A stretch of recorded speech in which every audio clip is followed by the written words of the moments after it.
My name is Jason. My name is Tom. And this is Fear of a Black Dragon, an old-school RPG podcast. And in this episode... Once upon a time I was falling in love. Now I'm only falling apart. There's nothing I can do. This episode's a review of Horror's Heart. Oh my god, I hate you so much. Okay. Our first segment is Basic Crawl. Horror's Heart is an 80-page scenario for Call of Cthulhu, published in 1996 by Chaosium. It was written by Sheldon Gillett, with illustrations by Jason Eckhart and maps by Mark Schumann.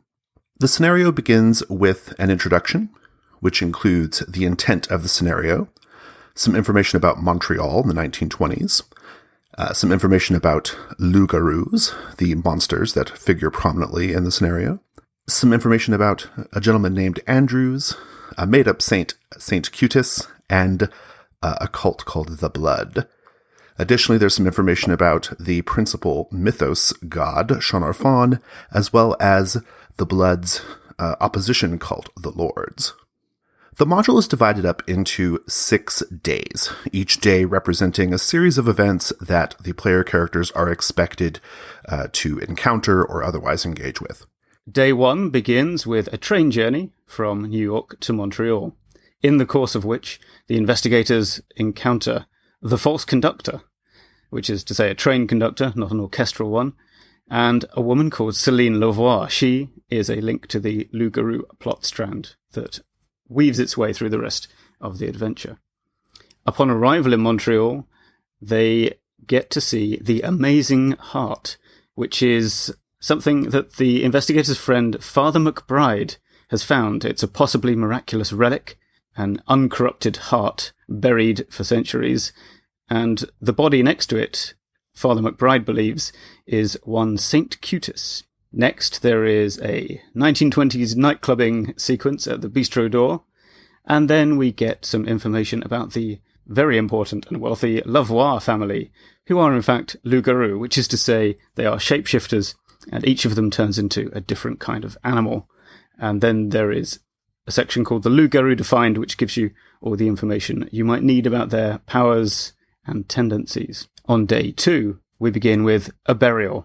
The investigators are invited to the funeral of Lucien Lavoie, recently and suspiciously dead.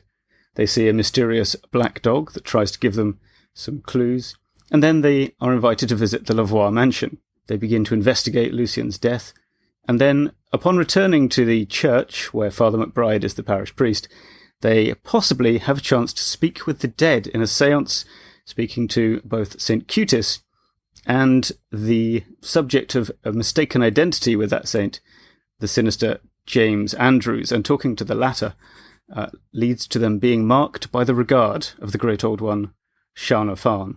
The next chapter, day 3, Father McBride is missing. He has been abducted by the Blood, who are the cult that worship the aforementioned great old one. They get a chance to visit My Lord's Fire, the peculiar name of a peculiar shop selling suits of armour. Above that shop is the Canterbury Club, the fancy hangout of the decadent cult known as the Lords. And one of the members of the Lords happens to be a Lavoie family member.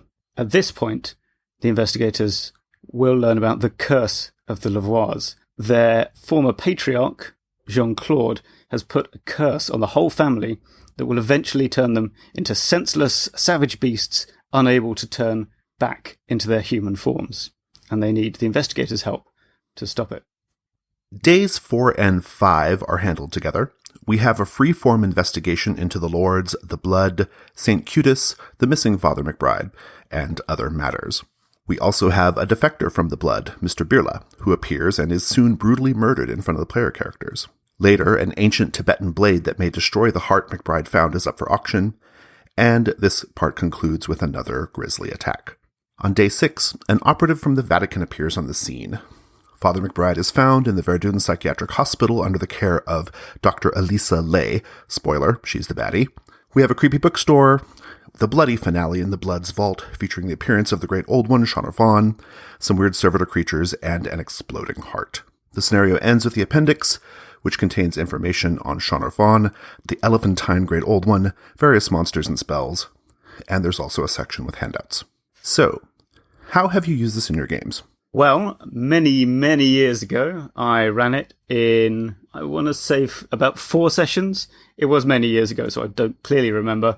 That was using standard BRP Call of Cthulhu, probably 5th edition, although it makes no odds, really. It makes no difference whatsoever. No. And I ran it in the upstairs room of a Scottish castle, which I must say aided the atmosphere to no end. Yeah, I've only read it, but man, that's great. I would love to run anything in a Scottish castle. Yeah, well, see tips on how to do that at the end of this episode, listeners. Things we liked. I actually would like to start here because one of the big picture things that I like about Horror's Heart actually contains a couple of your notes. So I'll start with the big umbrella thing, which is I found the module to be very well researched. It feels very well researched. Aspects related to religion, to the architecture of the time period, the fashion, various aspects of both American and Canadian culture in the 1920s. It all reads as very well researched. There's a good amount of detail, and you can tell there's a distinct affection for the topics and motif and settings and time period that's involved in Horror's Heart. What do you think? Yeah, I agree. I liked how the setting of Montreal actually does make a difference to the plot. It's not just a backdrop. And, obviously it's got that French-Canadian folklore with the Loup-Garou family. And yeah, particularly, I liked the Catholic plot because it's very Catholic. Most of the time when you see RPGs on the subject of the Catholic Church, it's written by someone from a Protestant background, and you can tell. Even the best ones do, rookie mistakes, like thinking there's a list of which sins are mortal and which ones are venial, and that's not how it works, that kind of thing. Whereas Horror's Heart has these things that are very, to do with the saint's body and stuff. So the idea, for example, of physical incorruptibility of some saints after they've died, that's a thing that it's not a secret, but it's a little bit of an insider thing. So you're right. I think it's something that the author was either kind of very passionate about or just really did the research to, find out what he was talking about, because it's the fact that he's locked onto something that fits both themes within Catholicism and recurring things inside the literature of the Cthulhu mythos, i.e.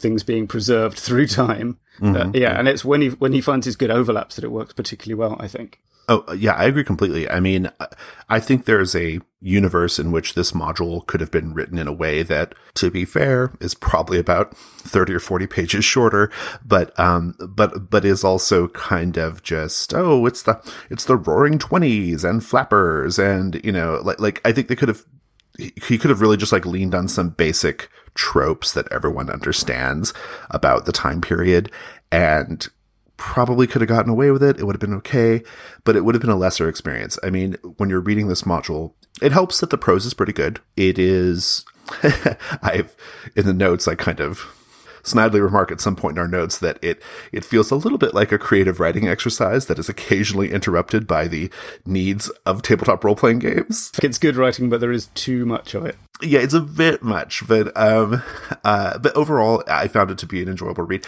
And I think that, yeah, the points you make are really put a nice fine point on what I like about it. It has this authenticity to it. So yeah, either he did the research or he just knows it really well. So, but in either case, the result is good. Yeah, I mean, from a game design standpoint, what's good about it, and the reason I can just about justify having it on an old school role-playing podcast, is that I think the good bits are the very free-form parts, like the non-railroady free investigation sections, which, in fairness, the text kind of talks about a lot of the time. It'll introduce a section where it goes, hey, this might not happen, but the following part is written assuming that the investigators have done X. But then it just goes on doing a whole lot of assuming for most of the text. It really feels like it's trapped in that mid-90s thing of like, you can't allow any set piece to be skipped or for the investigators to not be present for any key scenes. It's as if,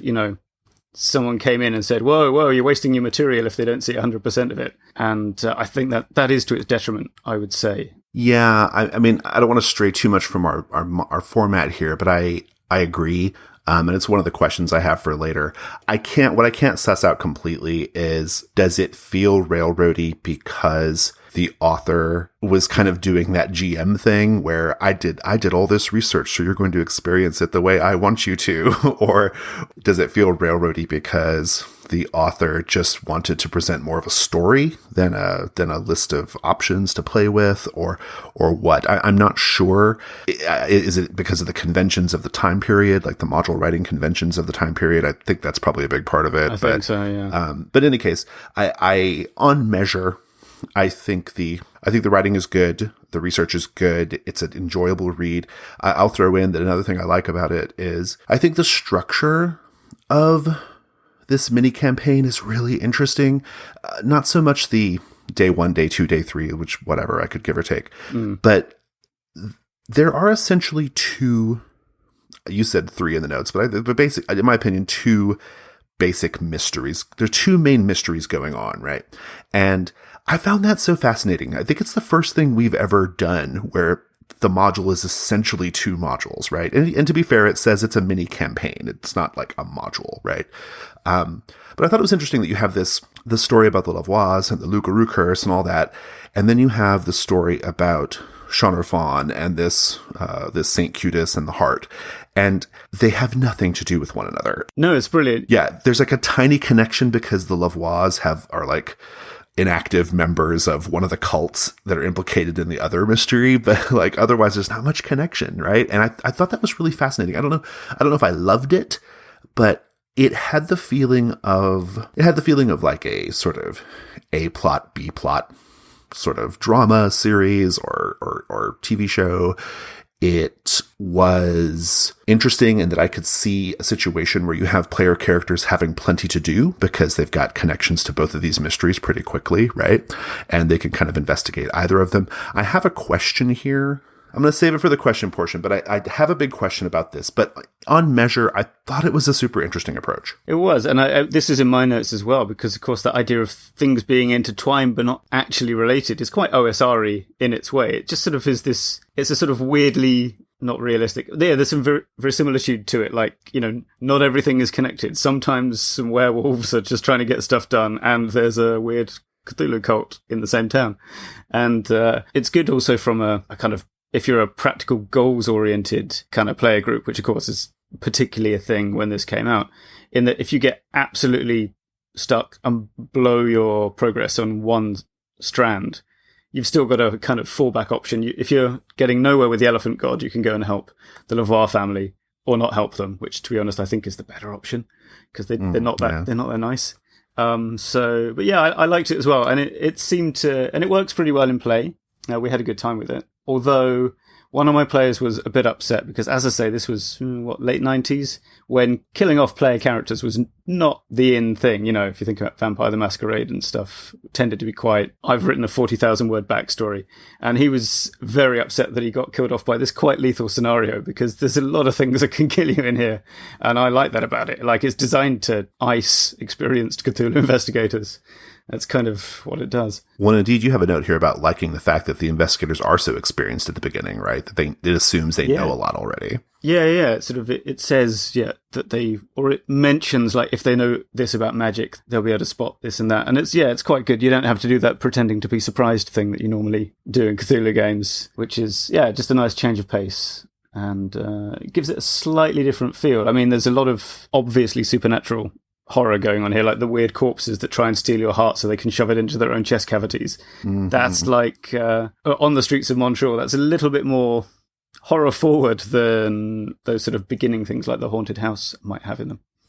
A few other things that I liked. I think the interior artwork is terrific. Oh, it is, yeah. Really great, very like textured look to it.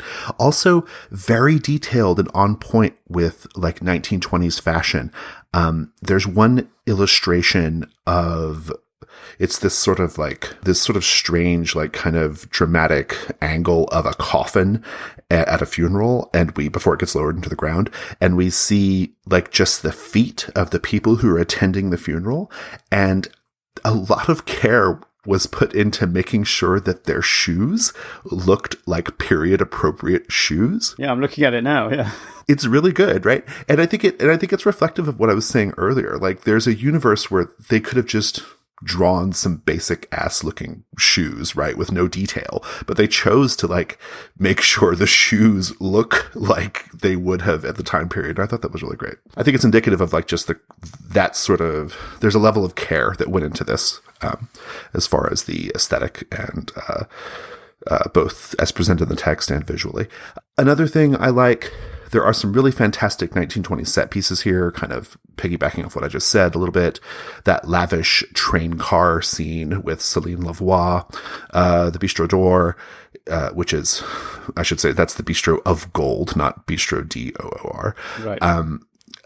That's a really fantastic, like classic, like kind of jazz age, sort of club scene, the sort of stuffy gentleman's club / cult hideout. Like, there's so many good like set pieces that really give you the time period, and I thought that was great.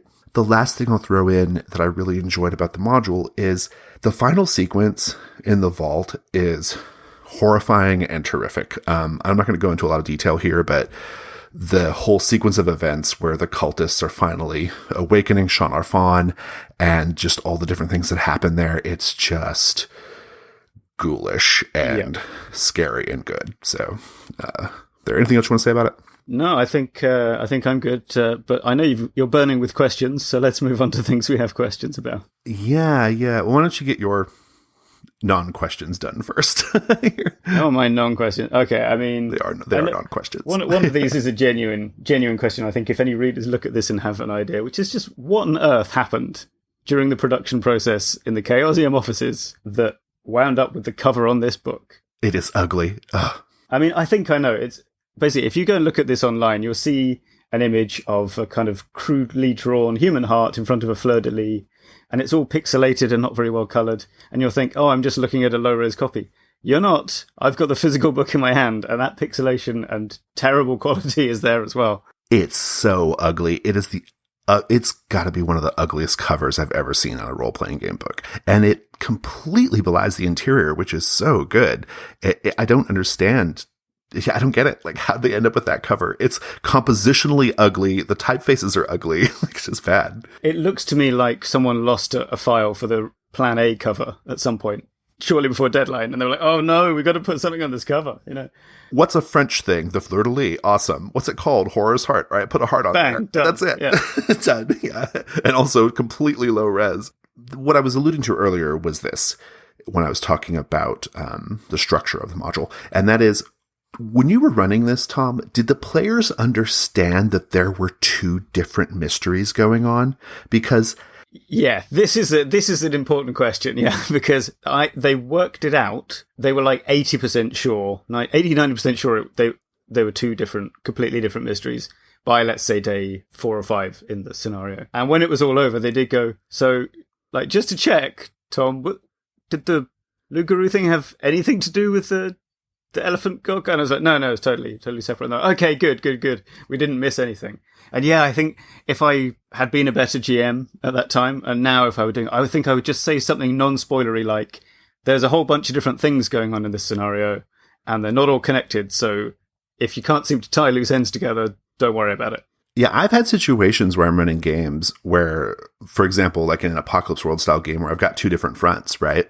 And I'm introducing things from 2 different fronts in the same session, and they don't have anything to do with each other, but the players think they do.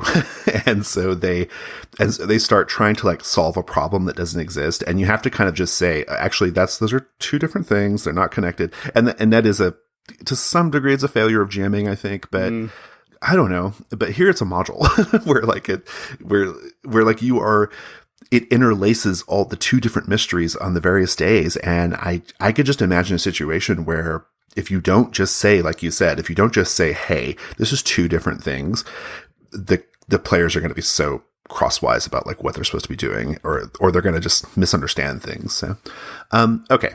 The big question, which I have, if you can see my notes, it's got 3 bullet points in it. It's a huge paragraph with bullet points underneath it. Okay. This module makes loads of assumptions about what the characters will be doing, how they will be thinking, how easily they'll be able to puzzle out these, in my opinion, rather obtuse puzzles. How did this go? Was it a problem? I mean, we're going to discuss the sort of railroady aspects later, but the module even says things like, by now, the characters are thinking X, or the characters should be able to easily deduce this completely opaque puzzle, right? Like it makes all these assumptions. How did that go?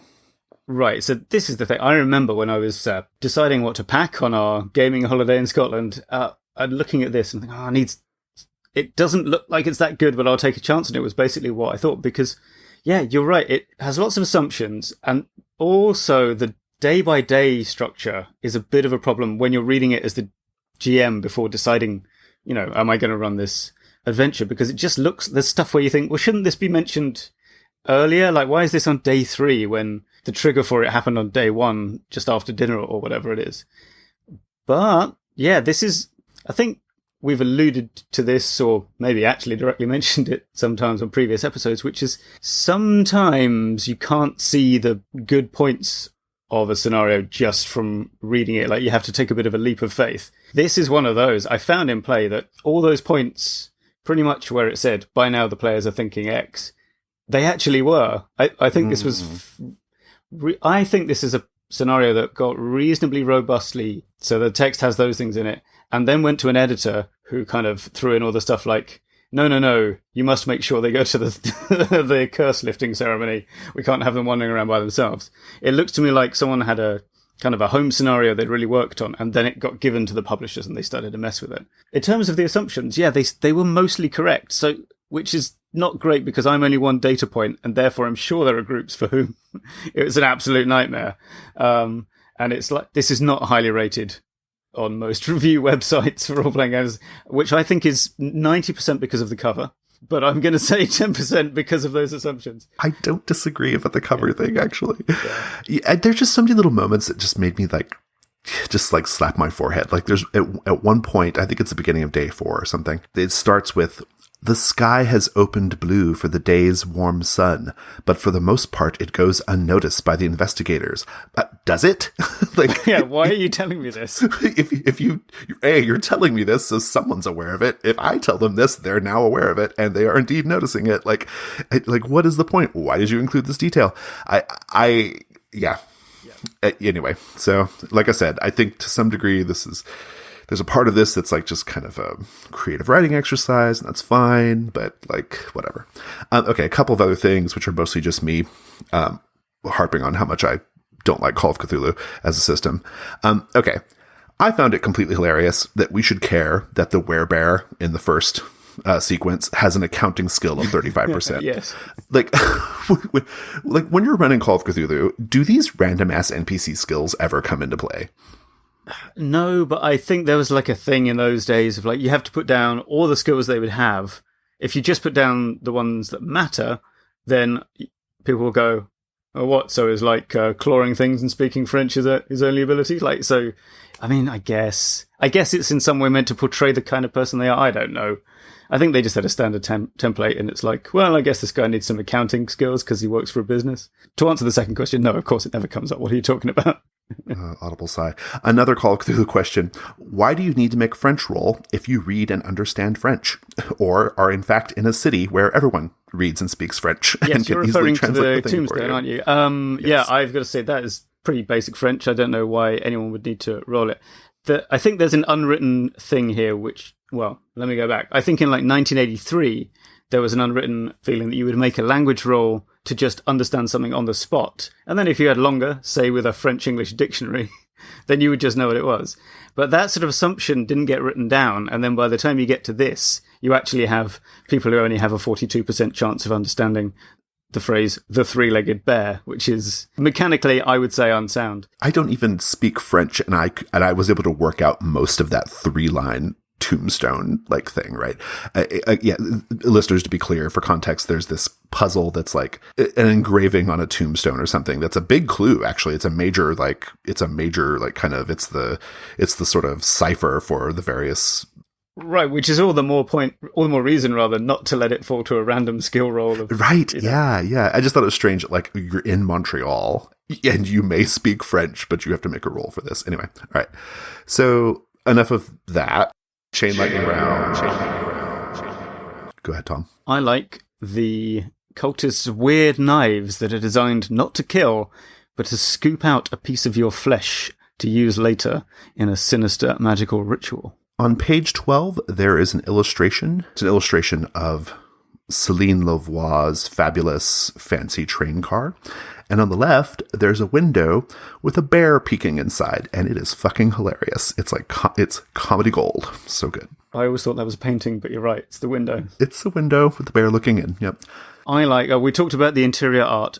The absolute best piece in this book, I would say, is the full-page illustration of the body in the cooler, which I know it's the chain lightning round, but I'm going to slow it down a bit because my memory of this scenario focused entirely on this illustration, and anyone I mentioned it to, they always say that as well. And it's this gaunt, emaciated body with the cover being pulled back from it by Father McBride, who looks a little bit too enthusiastic about this, like he's gone a bit miraculous corpse crazy. It's got shriveled skin, a long flap of skin hanging from its nose over its mouth, and all the innards have been scooped out from the abdomen. And it's done in this kind of pseudo-engraving style as well that gives it that 20s feel, and just the level of detail at the just on the edge of unnaturalness of the form is haunting, apparently, because I just talked for like a minute about it. Speaking of the priest, Father McBride, we are told he usually wears cowl-neck sweaters and heavy wool trousers, giving him the appearance of a wise sea captain. On page 51, there is a short section called Madame d'Anjou's Fear. She is the housekeeper for the parish. By day 5, if not before, Madame d'Anjou expresses her fear that Father Philip has been killed. She says no more, but serves the investigators progressively colder and sparser meals. By this, accusing the investigators of sloth, carelessness, treachery, and general impiety and lack of human feeling. A character, Arthur de Champs, is being psychologically tormented by the strange heart that is the centerpiece of the primary mystery, and we are told, quote, if he is ever shown the heart again, he commits suicide by swallowing his tongue or breaking his own spine, whichever method seems quicker at the time. Let's go to the expert delve. It's the expert delve. Tom, what are we talking about today? Our topic today is dismantling the railroad. Which means, how do we old school up a railroady mid-90s adventure such as Horror's Heart? At least in the sense of providing more freedom of movement. I love it. Great topic. I'm going to begin with some light premise rejection on the topic, if you don't mind. I'm not opposed to the, quote, railroad. I'm more sympathetic to the railroad than maybe other people are, right? I think part of the reason we have this strong aversion to the railroad in the culture of role-playing games is because of bad GMs. Whether they are working off a module or their own homebrew thing, the railroad is, to my mind, to the extent that it's a bad thing, it's usually a problem of GMing. Everyone's had that GM who just leads the players along, or worse, has a Gandalf-like NPC who leads them along, or even worse, straight up narrates the actions of the player characters. I've had that happen before. It's obviously not helpful that Horror's Heart makes so many assumptions about the player's activities and doesn't offer much textual support for a more freeform experience, but I think there's a lot of value in a structured adventure with a clear through line, recognizable sort of classic narrative beats. I think there's a lot of value there, and I don't think it's necessarily a bad thing at the outset. Well, yeah, I agree. I think when we're talking about railroading like in Horror's Heart, it's that lack of freedom in terms of the decisions you do get to make meaning anything. So if we hard frame a scene, hey, you're on a train going to Montreal. Yeah, that's fine. That's just the beginning of the adventure. However, if we hard frame a scene by having the investigators decide not to bother lifting the curse on the Lavoies, and then in one paragraph in Horror's Heart, it declares that even if they do that, somehow the Lavoies turn up and strong-arm them into going to their house anyway. That is not cool, okay? That's just kind of going, like, saying, oh yeah, you can do whatever you want. Actually, you can't. And I think, yeah, as long as you just say, okay, we're going to cut to the seance now. Fine. Okay, that's up front. And indeed, I think I've got a bullet point about that coming up. But you're right, of course, just the idea of structuring things so that there is a kind of a defined play area, yeah, not a problem. It's when you start being dishonest about it, I think it becomes an issue. Yeah, but I'm not even 100% on board with that, because I think that the quote-unquote dishonesty is... Like, I do a lot of things in my gaming that I know would be considered, like, quote-unquote dishonest, right? Maybe.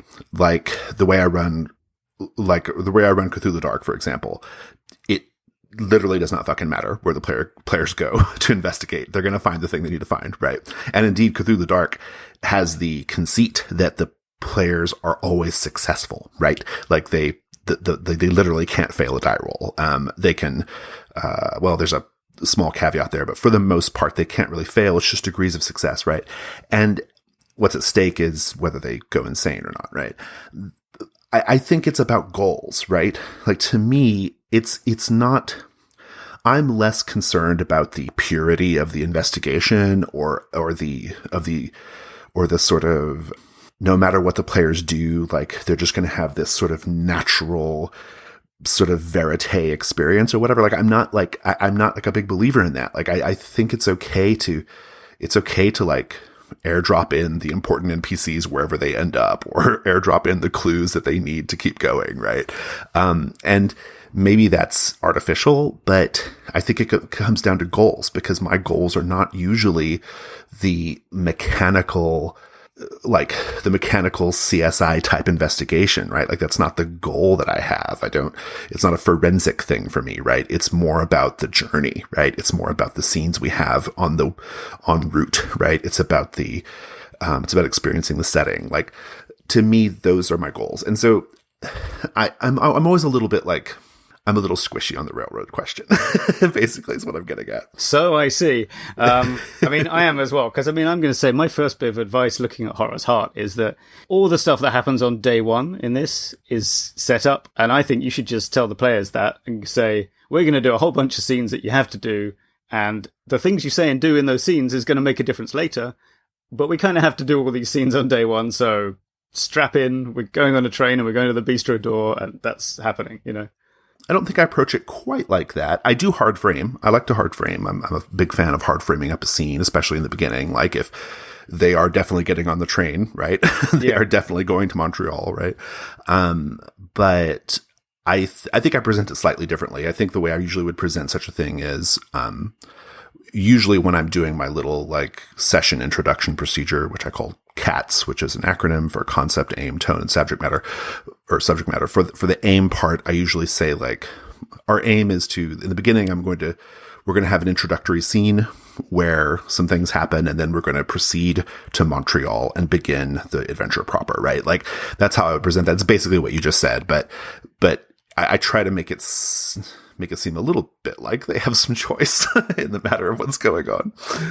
No, it's interesting you kind of explicitly call out the structure. I haven't seen other people, using the CATS procedure. Generally, the aim, they sort of talk about the end point, you know, are we going to tell a story that's like... Oh, yeah, see, I do the aim part differently. I've seen other people do aim. I do aim like what we are doing today structurally in the adventure. Like, that's how I've always done aim. But anyway, that's a sidetrack. Continue. Sorry. So you begin with this very honest upfront, like, hey, we're going to be doing this. Yeah. I mean, I wouldn't say list the scenes like I mentioned just then, but I think it's fair enough to say, like, to do this adventure, you have to be on the train to Montreal. So that's where we're going to start. And, although, I mean, yeah, the issue with Horror's Heart, especially, is there are quite a few scenes where the investigators have to accept people's invitations to things. And I don't know how heavily you can lean on politeness to make that happen. So I think, that is where you would have to sort of just hint heavily. Most players are quite happy to go along with the adventure. Most players will go along with it. The next bit is this bit, so let's go do that. I think that's okay, right? I feel like players who don't go along with that kind of thing, like when there's an NPC who repeatedly mentions a certain thing, or they invite you to a thing or whatever, and the players are just like, no, I don't want to do that.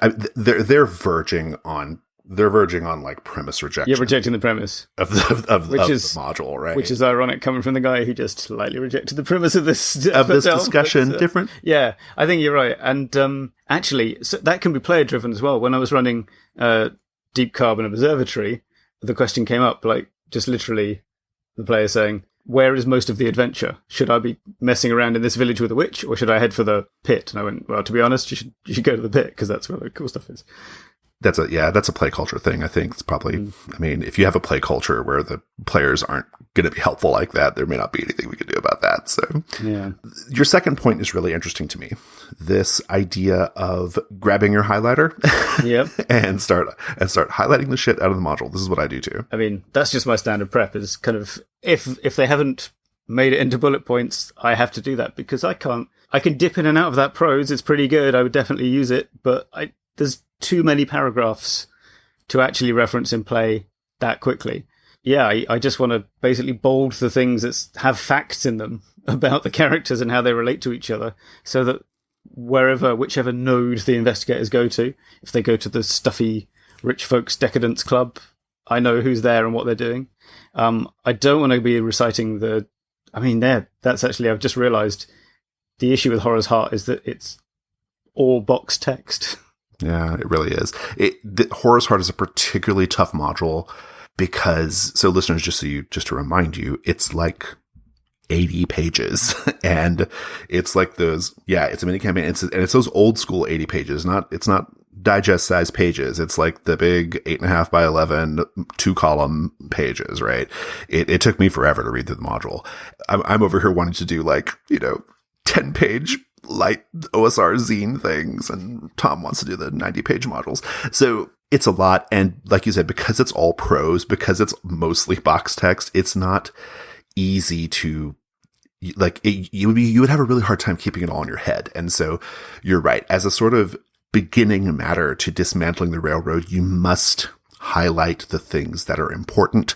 You have to have, in a basic sense, just a sort of, as your opening gambit, you must at least have the information organized in a way that you can access it easily. And Horror's Heart is particularly tough for that, although it does have that helpful NPC chart, which I thought was pretty good. So that was helpful, but it's just packed with details, and important clues are buried in paragraphs where the author's telling you about the beautiful blue sky no one's going to notice, right?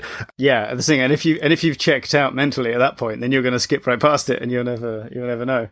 Highlighter's good. So now to the hard part, the actual dismantling of the railroad. So one thing we can do is kind of take the events and things and creatures and people that appear along that railroad and break them out into threats or treasures or encounters, which, for example, if you're running PBTA games, this becomes super easy, because suddenly you've got, rather than a whole kind of cavalcade of scenes that happen, you now have good things that happen on a 10+ and bad things that happen on a 6- and a mixture of things that happen in between. And that is a way to kind of destabilize the existing plot, so that the actions of the player characters are having a direct impact, or the ways in which they react to things are changing the existing situation within the module. Obviously, maybe in a days 1 to 6 timeline, that's a bit inconvenient, but not that much, actually. I think that timeline is misleading. I don't think it's as locked in as it appears from the outside. I don't think it's as important as it wants you to think it is either. I mean, what do you think about that? How would you organize that kind of thing? I mean, I think my overall approach is pretty similar, maybe a little different. I mean, I definitely go for more of a sort of artificial sandbox approach, right? Where it feels like a sandbox. The players feel like they could do anything they want, but they're really not. And the way I kind of manage that is I'd make a special point of highlighting the important clues, like the things that they must know to advance, right? And then in my GMing, I'm just very flexible about how the player characters find those clues, right? And so they can find maybe the module has them finding the bowl in, Jacques Lavoie's bedroom or whatever, but they never make it to Jacques Lavoie's bedroom, and they still got to find that bowl. And so I put the bowl in the club, right? It's not important. Yeah, and I think that's actually pretty reasonable from the we're being realistic school of thought. One of the lessons I really liked taking from Night's Black Agents, in which you play ex-spies, is the idea that all of your characters are very good at the thing they do. So unless it's completely outlandish, any decision they make about, I'm looking for an illicit arms shipment, I'll go look in that dock in Moldova, is going to be a good idea because your character is better than you are at investigating things. Yeah, absolutely. Yeah. And if you take that approach with, say, Horror's Heart as well, if your experienced mythos investigator thinks, well, if I was looking for a sacrificial bowl, I'd go to that spooky bookshop over there. Well, hey, that probably is where it's going to be. So it's, that's absolutely not cheating. I think any reasonable approach by a qualified character should bear some fruit, right? Yeah. So, exactly. I mean, so I highlight the important clues. I'm flexible about where I allow the player characters to find those clues. And then the other big thing I do, and I think this is maybe even, especially for like a Cthulhu type adventure or like a sort of noir inflected thing, I think this is probably the most important thing, which is I think you need to understand the NPCs and their motivations. Yes, so yeah. Horror's Heart is helpful here because you do have that list of NPCs, and that's very good. I think it's important to maybe go one step further and think about, you need like 3 kind of key pieces of information for each NPC. What is their basic function or their motivation in the module? Like, what are they there to do? Second thing, what do they want from the player characters, if anything, right? Maybe they don't want anything from the player characters, but if they want something from the player characters, you need to be conscious of that. And 3, what would they do if the player characters never showed up? Like, what would they be doing? Those 3 pieces of information are usually contained inside of 3 sentences, and it's enough. It's enough to give you the ability to use the NPC wherever you need them to be, right? So if the players are helpfully following the flow of the module, then great. But if they're not, and you need Jacques Lavoie, or he's the dead one, whichever Lavoie, to show up at a certain point, like if they zig and you think they're going to zag, or the module expects them to zag, and you take the zag NPC, you put them on the zig, and it's fine. And you can do that because you have enough familiarity with the NPC to understand how they would react in a situation, right? And like in Horror's Heart and in many slightly overwritten scenarios like this, that information is in there, but it's normally in a scene they're expected to do rather than in the character description. So that's one of the things you need to be highlighting when you're going through that. Precisely. Yeah. I just highlight the sort of forensic clues, but I basically pull out the NPCs. Like, I kind of pull them out and I type them up. Like, okay, this is, I type up, what's her name? Lavoie. I've already forgotten her name. Celine Lavoie. Celine Lavoie. This is what she does in the story. This is what she wants from the player characters. This is what will happen if they don't show up or if they don't get involved. And that's enough. Like, and I have that as a separate document, but that's just how I do it. It's the same idea though, right? Like, you just have to, you're right. Horror's Heart is particularly tough because that information is in there. It's just not presented in a neat manner, in my opinion. But yeah, that point about what would they do if the PCs are not here neatly segues into my next part of the process for me anyway, which is looking at where these plot threads are going and deciding whether it matters if you find out what happens at the end. So for me, in Horror's Heart, the Loup-Garou plotline, if the investigators decide they hate this family and they're not going to help them with their stupid curse and they just ignore them, I think that's actually fine, right? Just leave it. Whoever edited Horror's Heart wasn't happy with it, but I would be. And then the other category, of course, is things where it does matter what happens at the end. So if the PCs don't show up for the big finale, what's going to happen next? And of course, in scenarios where it's written assuming the players are going to succeed at everything and stopping the ritual, you often don't find that out. So you've got to spend a little bit of time thinking about what might happen. So, for example, if in your D&D game the PCs don't stop the evil wizard who is casting a spell to turn all male humanoids taller than 4'6" into frogs, some of the PCs, if they're not dwarfs and male, they might turn into frogs, or there might just suddenly be lots of frogs around in piles of clothing ribbiting. But that's like a really straightforward outcome, or others might be, more subtle. Like in the case of Horror's Heart, it's going to be some terrible. Actually, I'm not even. What does happen? Someone gets magic powers. It's bad for the world. I forget. It's one of those kind of finales. I don't know. Well, and I think also just going back to this idea of like structuring the NPCs in the way that I do, and particularly like because you talk about like, well, what would they do if the PCs don't show up? Like all these elements that I pull out for the NPCs are kind of an acknowledgement that in role-playing games, you don't really need a lot of information, right? Like you don't need a huge amount of backstory about NPCs. They don't need to have like complicated inner lives, or at least you don't need to care about them, because in a role-playing game, they serve a purpose, right? They serve a purpose and they serve a function, and you just need to know these like core things that influence the way you play them so they come across as honest, right? Like an honest portrayal.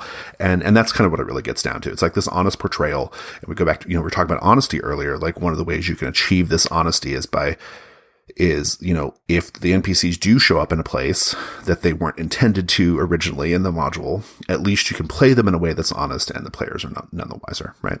And these are just tools for doing that. You have a little note here about the ending, the finale, which feels controversial to me, but go ahead.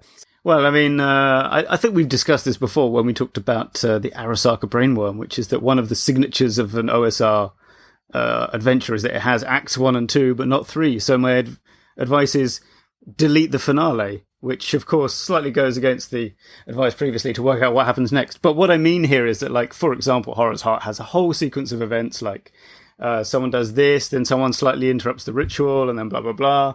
It's like, well, okay, but instead of reading off this list of events, maybe we just have that stuff going on, and then whatever happens, happens. And then that, I think, is the kind of the way to go, because it's just more exciting. I think people will be able to tell that you don't know what's going to happen either. That's always a good thing. Just leave it wide open, and that way, because you've still got all those elements, like you've got weird little servitor beings in an underground chamber, an ancient god coming to life, an exploding heart. It's, all the elements are there. They don't need to be in this particular arrangement. No, I agree completely. I mean, so I've been playing the game Trophy a lot, and Trophy has this 5-ring structure, and the 5th ring is the big finale of the scenario, right? And I was chatting online in our Discord with some folks, and they were saying, like, when you get to the 5th ring, does it ever play out that way? And the answer is no, it never plays out that way. Like, I don't think in 17 sessions of Trophy, the finale has never played out like as written. Like, it just doesn't, because so much has been affected by what came before that it's almost impossible to do it the way that it's written at the end, right? But it's really helpful to know how it's supposed to go, because it gives you flavor. You get a basic vibe of what's supposed to happen. You have the elements, like in Horror's Heart, the little weird servitor creatures, like, that you can work with and play with. And so it may not work out exactly like the module would have you do it, but you can still have an honest ending, kind of winging it, or kind of just reacting to however it's kind of worked up for your group at this point, right? Like, however it kind of plays out.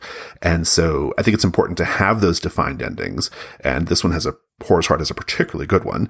But it makes total sense that you might not play it out that way, Right. But that's the thing, is I do think it's important to be prepared for not having the finale at all. So what I would do, and generally do, is imagine that the PCs just don't go to the big bloody ritual at the end. You then are going to need, well, under my scheme, which is what I'm talking about, prepare a kind of interstitial little bit of narration that kind of tells them what happened while they weren't looking.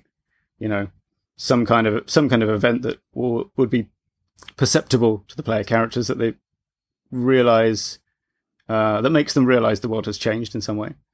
And then just ask them for epilogue scenes. I like to say, what's your character doing one day after this? And then the next person asks for like a week or a month, progressively longer into the future, preferably incorporating the weird, terrible thing that they didn't stop.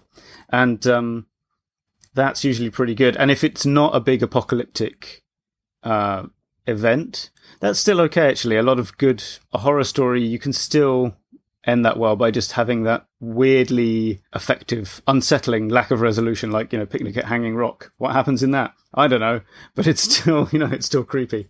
And that still works. I think for maybe not in horror, you need to work out some way that you're going to have a bit of a sense of resolution at the end. Well, I'm going to conclude this because I have to. I'm contractually obligated to mention the corridor whenever I talk about the railroad in any podcast.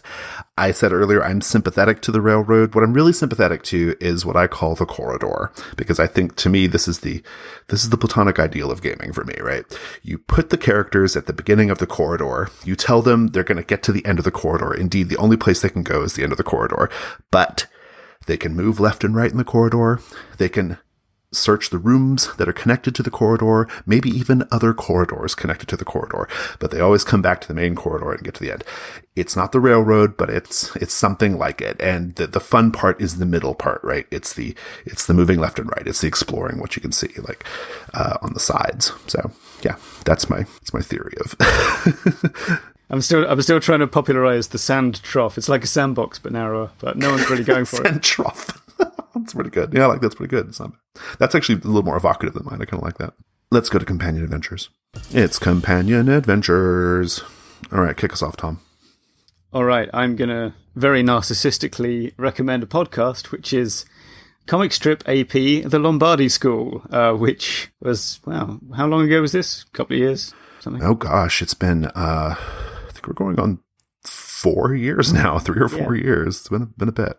Anyway, it was a short-form AP with me and Jason playing Monster of the Week, and the reason I am recommending it is because it also focuses on a mysterious relic and the theft thereof. Although, to be honest, like, it's completely different in most other ways. But yeah, there's a lot of... Actually, whoa, hang on, now that I think about it, there's also bodies with the innards scooped out at one point, and yeah, okay. And it's a period piece. It's French inflected. It is... I think it's in the 1930s, not the 1920s, but it's close enough. And I don't know, yeah, I get where you're going with it. It's a fun listen, if nothing else, and it birthed this podcast. So, you know, go honor it, listeners, by trying to find it. I'm going to begin with the 1928 French silent film L'Agent. I got a chance to, I think I'm pronouncing that correctly.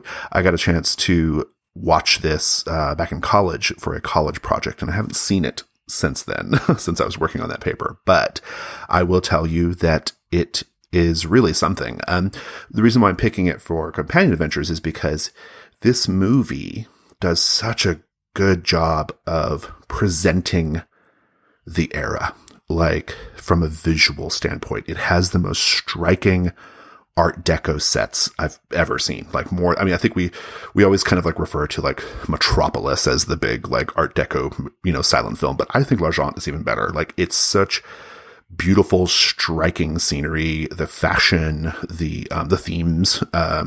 It really feels like a great visual aesthetic touchstone for what I think Horror's Heart is trying to do as far as that goes. So I definitely recommend that. It's a very, very striking piece of film. I've got a music recommendation, which I think is good for background during maybe some scenes, but don't play it during the scary bits. And that is 100 ans de chansons folkloriques au Québec, which is a collection of old-timey French-Canadian songs from, like about 100 years from, I'm going to say, it's probably about 1900 up to, it sounds like it's all pre-war, and you can find it on Spotify. I found it by typing Quebec folk, so give that a go, and it will pop up after all the accordion music. I'm going to offer up Harlem Unbound, which listeners of this podcast are probably familiar with. It is a Call of Cthulhu setting book that was released a couple years ago by Chris Spivey. It is essentially a collection of Call of Cthulhu mysteries that are set in 1920s Harlem. It has a sort of, its perspective is like the African-American community of the time period and the sort of arts scene of that time period. And what I like about it is this module, Horror's Heart, assumes that the players are coming from New York. And so if you're going to have some adventures before or after, boy, Harlem Unbound is a great place to go. You still get a lot of that wonderful, like, jazz age kind of like setting stuff, but in an entirely different setting, and is in a setting that we don't think we get very often in role-playing games, frankly. And it's very well researched, much like Horror's Heart, and it has a really interesting viewpoint and perspective, and I think it's great. It's one of my favorite things from the last few years. Awesome. My last companion adventure is for some historic rental properties. Yes, that's right. If you would like to, like me, run Call of Cthulhu in a castle or something, there is a thing called the Landmark Trust that you can find online. It's an offshoot of Britain's National Trust, I think. Anyway, the point is they have the keys to all these kind of cottages and forts and some castles and like lighthouse keeper homes and things all over Britain and France and Italy, the Channel Islands, Belgium. And yeah, you can rent a castle. And if you book way in advance, like nearly a year I think we did, it comes out pretty cheap. You could go to the 16th century Castle of Park in Scotland, where I ran Horror's Heart, for 15 quid a night if you can find 6 friends to split the bill with. So yeah, landmarktrust.org.uk. Give it a look. And listeners, that's our show. Fear of a Black Dragon is a production of The Gauntlet. If you would like to get in touch with The Gauntlet, we are at Gauntlet RPG, on Twitter, that is. We have a website. It's gauntlet-rpg.com. You can join our discussions on our forums, forums.gauntlet-rpg.com. And we are on Patreon. If you'd like to support this show and other awesome things that The Gauntlet does, that is patreon.com/gauntlet. Tom, thank you so much. Jason, thank you. And thanks to our illustrious editor, Luke Wade. All right, listeners, take care.